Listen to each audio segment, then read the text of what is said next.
The price of wheat crept above $5, and Kim, that's kind of big news in this market. Well, I think it should be big news. You can go back, 5 or 6 months. I know a farmer called me and says, Kim, are we going to have $4.50 wheat? And I said, oh, we probably got a 50-50 chance to get. He said, what about $5? And I said, well, maybe 10%. I think $5 is a big deal.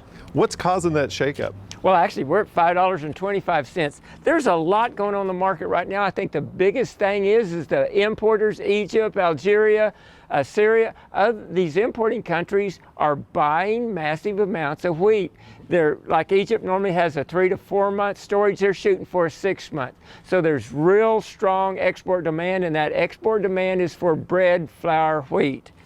You get looking at production, I think the market's already looking out to next year. You look at hard red winter wheat ending stocks, under 400 million bushels, somewhere down around 370, 380.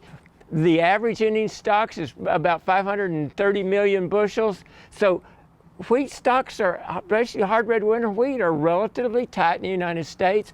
Russia, they keep raising Russian wheat production. They've got it over 3 billion bushels now. However, they're talking about export quotas starting in January. It's dry in Russia, it's dry in the hard red winter wheat area.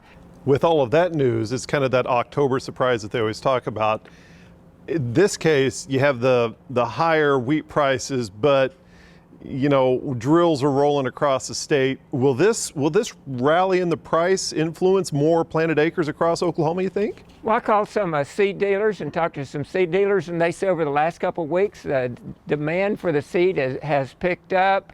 I talked to one dealer, and he said that he's had the best year that he's had in the last 3 or 4 years. So it looks like wheat sales are going relatively good. They probably picked up a little bit. If it rained, it would really, if we could get some rain on this ground, I think the acreage would increase for sure. The way it is, we'll probably have slightly higher acreage. That's great news for wheat. Where are we with corn and bean prices? Well, you've had corn and bean prices increasing too. You look at soybeans. I mean, you go back a couple months, where's it, $8.70 on the futures contract? It's now at $10.50. That's a $1.80 increase.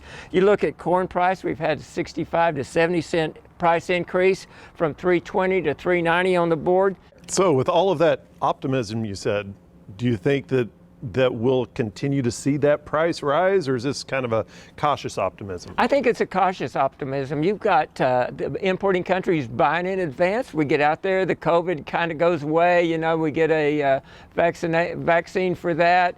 The economic situation stabilizes around the world. They're going to have more wheat in storage than they normally do, and they'll back off on exports, and we'll see these prices fall possibly even faster than they went up. How long will they stay? Who knows?